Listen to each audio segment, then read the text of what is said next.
And now, stay tuned for the program that is rated tops in popularity for a longer period of time than any other West Coast program in radio history. The Signal Oil program, The Whistler.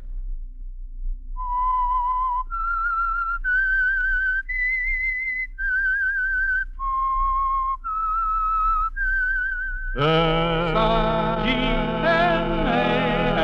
Signal gasoline. Signal, the famous Go Farther gasoline, invites you to sit back and enjoy another strange story by The Whistler. For extra driving pleasure, the signal to look for is the yellow and black circle sign that identifies Signal service stations from Canada to Mexico. And for Sunday evening listening pleasure, the signal to listen for is this whistle that identifies the Signal Oil program, The Whistler.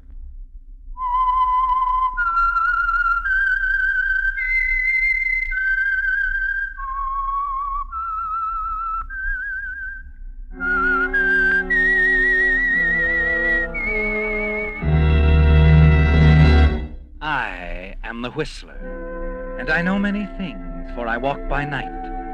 I know many strange tales hidden in the hearts of men and women who have stepped into the shadows. Yes, I know the nameless terrors of which they dare not speak. And now the Whistler's strange story, Confession.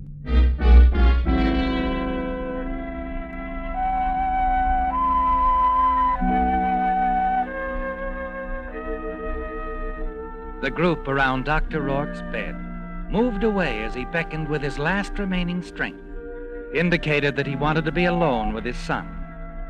It was all right, the nurse decided, because his boy, James Rourke, was a doctor himself. She directed the others out, moved silently after them, and closed the door. James sat on the edge of the bed and listened at what his father had to say. It was an amazing story, something the dying man had to clear up. It wasn't really his own story, but that of one Tony Delgado, former public enemy number one.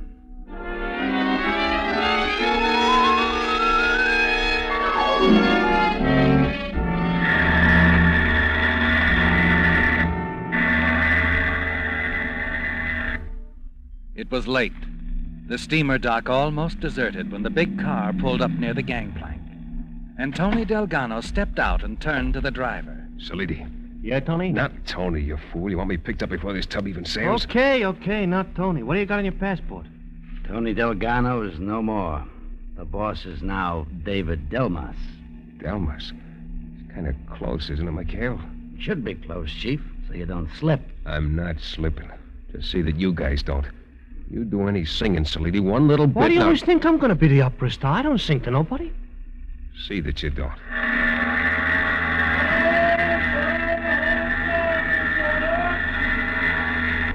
You better go aboard, Chief. Yeah. Nice trip, Mr. Delmar. Go on, get back in the car. Here, Chief, here's your passport. Thanks, Mikhail. You're okay. I'll keep an eye on Salidi for you, don't worry. You'll make it, Chief. Sure, I always have. Well, so long, Mikhail. Don't take any lead slugs.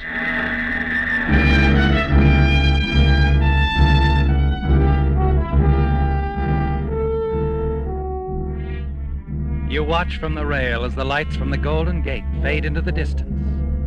And you feel safe, secure, don't you, Tony? It's like the beginning of a new life. One that's free of the police.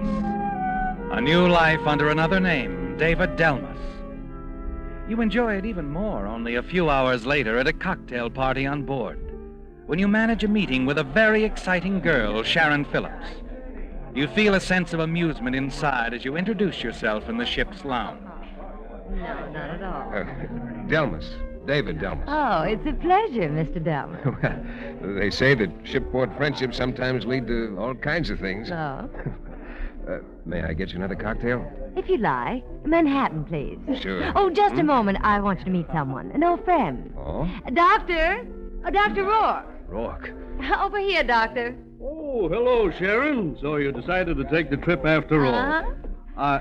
Dr. Rourke, Mr. Delmas. Hi. How do you do?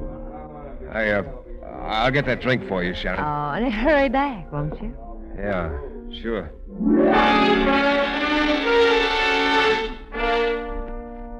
It's a shock, isn't it, Tony, seeing Dr. Rourke? And you know that it surprised him, too. It's been a long time, hasn't it? And you know that you must talk to him alone and soon. He's gone when you return with Sharon Phillips' drink. But later, out on the deck, you see him standing by the aft rail, quietly smoking his pipe, and you saunter over. Well, we meet again, Dr. Rourke. Oh, yes. I wondered when you'd be cornering me alone, Mr. Delgado. Delmas. David Delmas. I don't suppose I have to ask you why you're traveling under an assumed name. The police again. Yeah, the police again. But, Doc, Yeah? you're going to keep my secret. Not say anything. Am I? You haven't said anything yet. No. No, I haven't. You're wise, Doc. Very wise. I could mess up your life, too, you know. In what way? Where's your memory, Doc? The time you fixed up my shoulder. After that hunting accident. I remember. Sure. And you remember it wasn't a hunting accident at all. I learned that later, Tony. Make it Dave. David Delmas. Don't tell me what to make it. I'll say what I please. When and to whom. You can't threaten me, Delgado. Sure, I know. Your son, he's a doctor, too, isn't he? Yes, he is. I wonder how his associates would feel if they heard his old man, Dr. Rourke Sr., had helped a criminal and never said anything about it. My son, you wouldn't... I would. So just forget Tony Delgado.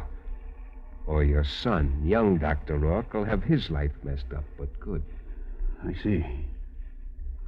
You're running away, I suppose? Yeah, you suppose good, Doc. What are you doing? One of your own prescriptions, maybe? A little sea voyage? I'm doing a favor for a friend. Oh? Is he on board? Yes? Don't go getting any ideas you can tell him about me. I want no one to know, Doc, till I'm free and clear. Then it doesn't make any difference. I understand. Just skip mentioning anything to your friend. Understand that, too. It would scarcely matter if I did. My friend is making his last voyage. Oh? His body is in a casket in the hold. I'm escorting him to his final resting place. His last request. Oh. Okay, Doc. I guess you won't do any talking. I'll see you around. Not if I can avoid it. Oh, did I hurt your feelings, old man? Well, forget it, see? I'll call on you any time for anything, and you'll do whatever Tony Delgado says. I'm sorry, I forgot my new name. Delmas. David Delmas. He speaks a little differently from Delgado. Delmas is going to be a real gent. But he's the same guy, Doc. The same guy.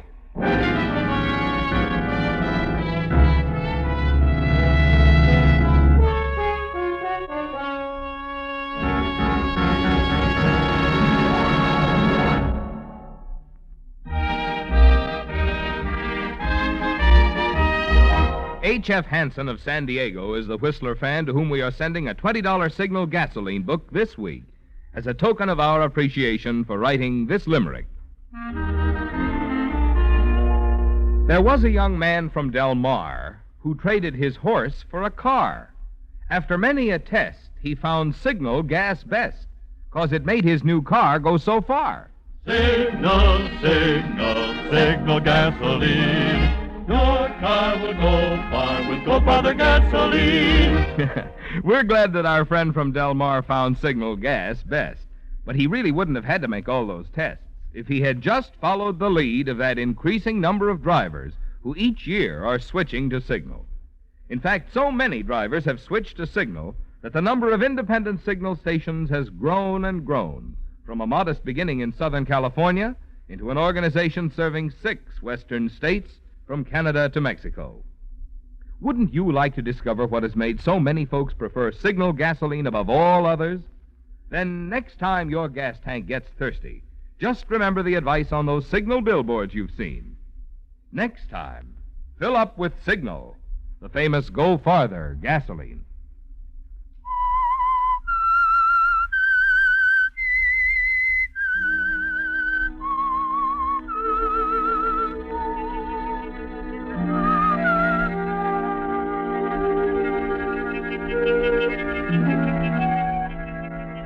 It's clear sailing again, isn't it, Tony? As David Delmas, you're safe on the ship. Not a worry. And Dr. Rourke will say nothing. Because he's afraid that his son, a young doctor with a bright future, will be hurt by the knowledge that his father once helped a criminal. He took a bullet out of your shoulder, didn't he, Tony? After a bank job. He didn't know. But it's the same now after all these years. He'd never be believed. And you'll take any advantage to be safe. You think very little about it the next few days. You're too busy with that girl, Sharon Phillips. She's exciting, isn't she, Tony? And seemingly very interested in you. Oh, you won again. David, I'm afraid I'm no shuffleboard player. Oh, David. I like you to call me that, Sharon. David, what do you do? You work, I mean. Why do you ask that? Oh, no reason except that, well, we have been seeing a good deal of one another. I asked Dr. Rourke if he knew anything Rourke, about... what did he say? Why, nothing. Nothing at all. That's why I asked you. Oh, Sharon, I'm just a guy moving about, seeking... Seeking? Yeah. Someone like you. David, the steward's coming. I don't think... Oh, the fool. What is it, Stewart? Mr. Delmas, could I see you alone, sir? Sure. We'll dance twice around the main funnel. What do you want? Later then, sir. Alone. Look, what is it? I don't mind, David. I'll join you later. In the salon. Not much later. 10 minutes, Sharon. Now, boy. Easy, Tony. What? I might not like that. Tony, where did you... I've seen your picture. So what? This, Mr. Delgado. This radiogram from San Francisco. For Mr. David Delmas. Let me see. Ladies singing received well here. Anticipate big reception for you in Australia. McHale. So, lady, that double-crossing little squealer, if I... Tipped off the cops, huh? If I ever get my hands Save on your him... breath, Mr. Delgado. You can still lick him from here. You got a Sunday punch. Yeah? Yeah. Your friend, Dr. Rourke. What about Rourke? He's escorting a stiff, isn't he? So? So, what's to prevent us from, disposing of his quiet friend? You take his place in the casket, go ashore as nice as you please. Nobody's the wiser. Hey, you're a bright boy. And your end of it?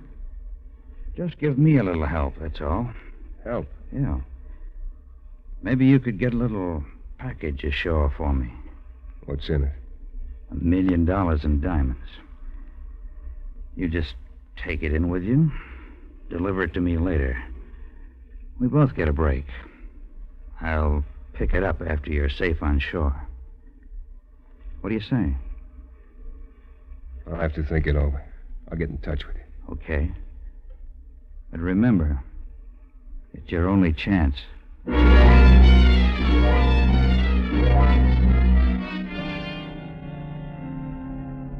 It's a way out, isn't it, Tony? But you're not certain you want to take it. You tell yourself there must be another way you can escape the police, who'll be waiting for you when your boat docks at Sydney. In the days that follow, you search for the answer, find yourself thinking more and more of the steward's plan. Then one evening, as you stroll along the half-deserted deck... Evening, Mr. Delmas. Beautiful night, isn't it? Yes, it is, Stewart. Do you have a light? Righto. Here you are, sir. Thanks. Oh, been a pleasant voyage, wouldn't you say, sir?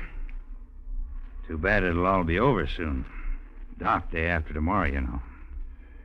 Yeah, I know. By the way, Mr. Delmas, Miss Phillips has been inquiring about you. What? Asked if I'd seen you.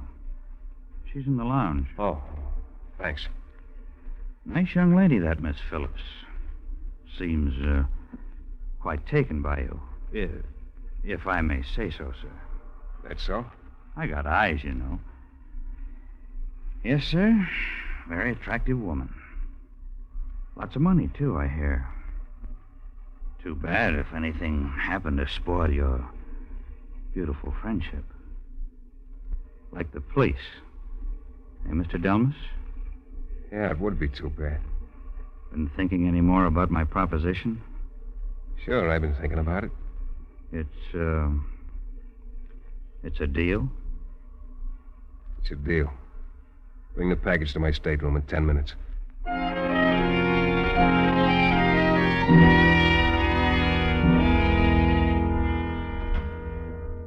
Here's the package. All wrapped up nice and proper. It's not a very big one, is it? Well, not very, but it's worth $1 million.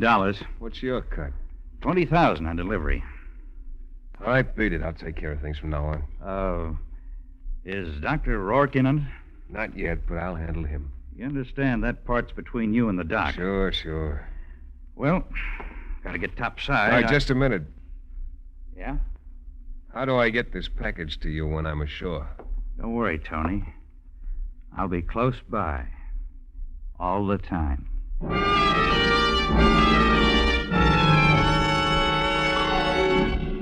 After he's left your cabin, your gaze wanders back to the small package lying on the desk. You stare at it for a moment. Then quickly you walk over to it and rip it open. You're examining the contents of the package when quickly you close the box. Slip it into the desk drawer. Come in? Hello, David. Oh, Sharon. Come in. I was beginning to wonder where you disappeared to. Oh, I was just on my way up to the lounge. Oh, the Fenways have asked a few people to their stateroom. Want to go along? Oh, have I been invited? Oh, have you? Mrs. Fenway won't take no for an answer. What's the occasion? Oh, nothing special. There'll be drinks and cards, I suppose. Mrs. Fenway has suddenly discovered the game of blackjack. She's crazy about it. Wait till she starts losing. Oh, come on, David. The Fenways are waiting. I have to go up on deck for a minute, Sharon. Oh. Why don't you run along? I'll join you later. Oh, all right. Go on, honey. It's important I take care of this matter right away. Very important.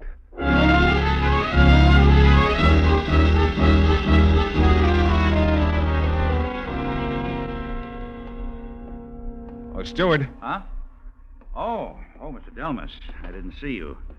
Rather dark here. Yeah, nice and dark. Out for a bit of a stroll? I am. Join me? Well, Come on, it's business. You'd like to make 10 grand easily, wouldn't you, steward?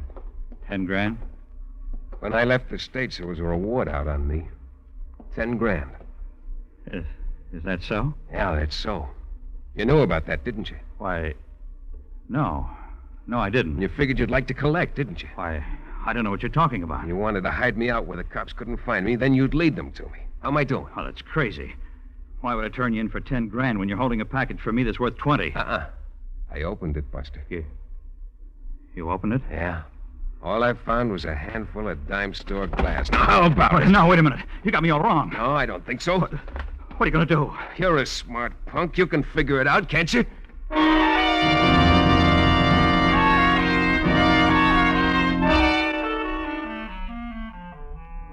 It was easy, wasn't it, Tony? The steward won't bother you anymore. Sharon and the rest of the passengers will think he's fallen overboard.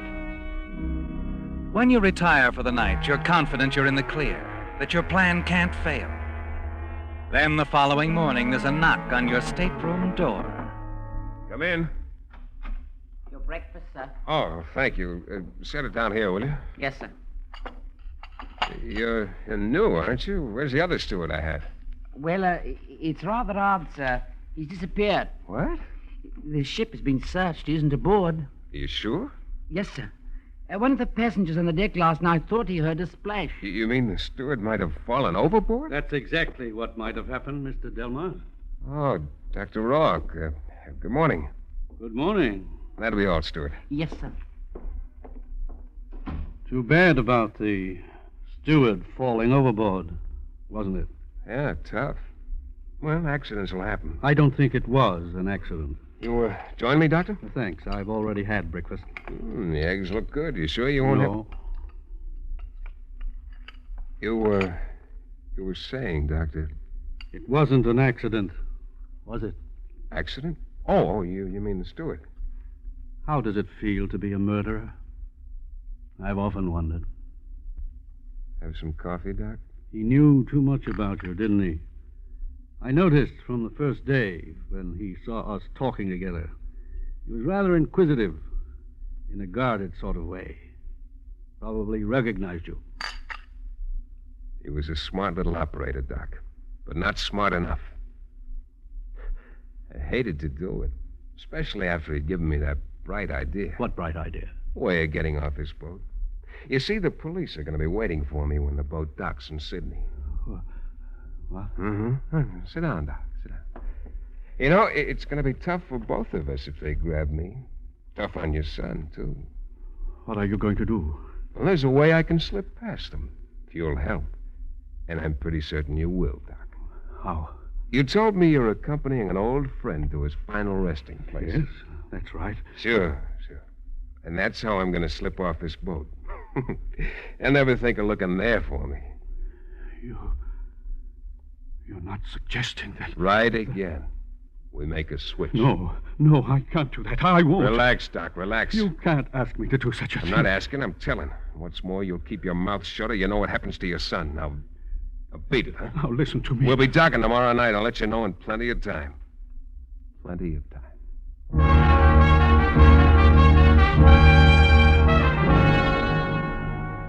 You watch Dr. Rourke as he backs out of your stateroom, a stunned, horrified look on his face. You're not worried, are you, Tony?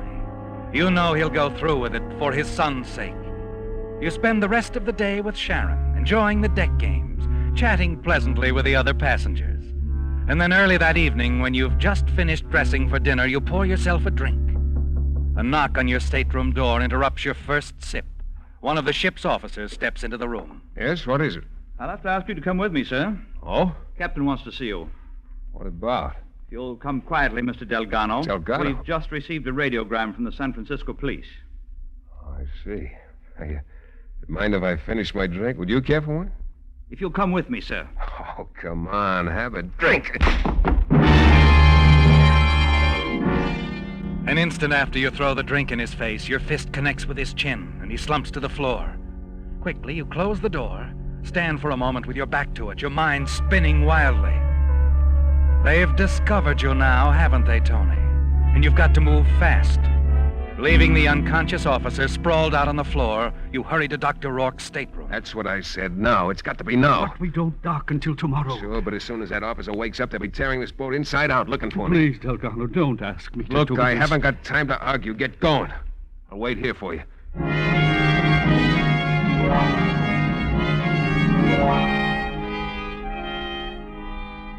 The minutes drag by, and you wait for Dr. Rourke to return. Pace his stateroom floor, stopping occasionally to pour yourself a drink from the decanter on the nightstand. An hour goes by, and then finally... Where have you been? I had to be careful. Is everything all set? Yes, I just had a talk with the captain. What? Are you double-crossing? No, wait. I told him I thought I saw you trying to hide in one of the lifeboats. Huh? Saw you lose your footing. Oh, I see. The boat is circling the area now. Hey, pretty smart. Pretty smart, Doc. Yeah, that calls for a drink. I could use one. I see you've helped yourself. Yeah, I've had a few. It'll make me feel better while I'm resting in that box down below. Tony, there's something I've got to Look, tell we've talked enough. But this is important. I know all I need to know. Now, come on, finish your drink.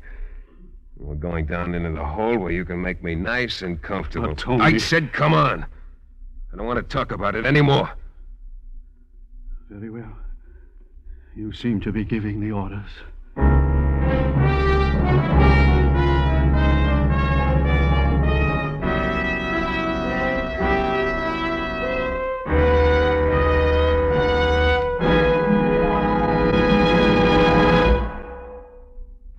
Here's some hot weather mathematics for drivers. Take the temperature of the day, add 2,800 degrees, the temperature inside the cylinder head of the average motor. That adds up to a lot of heat.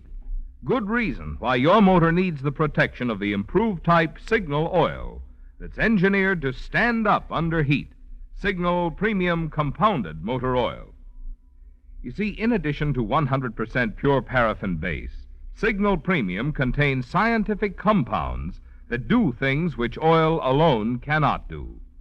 One of these compounds, for instance, keeps Signal Premium from breaking down at high temperatures and forming harmful gum or varnish. Another compound prevents bearing corrosion, and still another compound actually removes carbon. That's why we call Signal Premium the oil that does so much more than just lubricate. So if you want your motor to stay young, get your next oil change at a Signal station. Change to the improved type Signal oil that stands up under heat. Signal Premium Compounded Motor Oil. In stunned silence, young Dr. Rourke sat on the edge of his father's bed, listening to the dying man as he told his story in a voice that had now faded to a bare whisper. The end was near for the elder Dr. Rourke, and as his son James leaned forward to catch the last few remaining words, an expression of horror crossed his face. Dad, you let Tony Delgado get away? No, son. He didn't get away. But you let him take another man's place in the casket. Your friend. Yes. He took my friend's place in the casket. The body I was accompanying to its final resting place. But, you see, there was something Tony Delgado didn't know. Oh, what was that, Dad? That my friend had chosen as his final resting place a burial at sea, somewhere near Australia.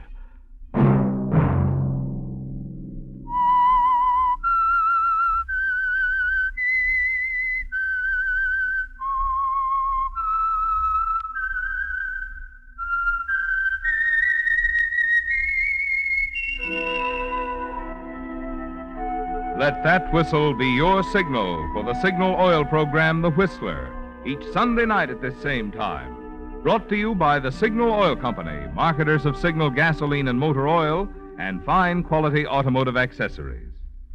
Remember, if you would like the fun of having your friends hear a limerick of yours on The Whistler, the address to which to send it is Signal Oil Company, Los Angeles, California. All limericks become the property of Signal Oil Company. Those selected for use on The Whistler will be chosen by our advertising representatives on the basis of humor, suitability, and originality. So, of course, they must be your own composition.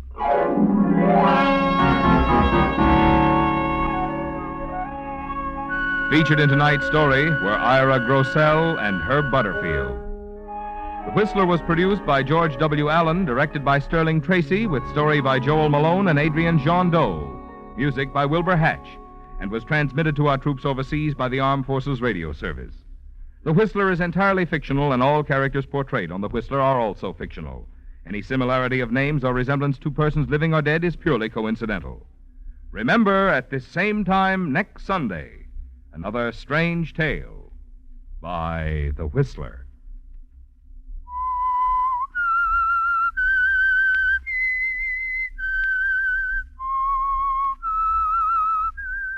S-G-N-A-L, Signal gasoline. Marvin Miller speaking. This is CBS, the Columbia Broadcasting System.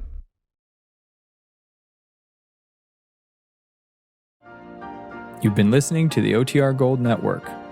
Find more classic radio at otrgold.com.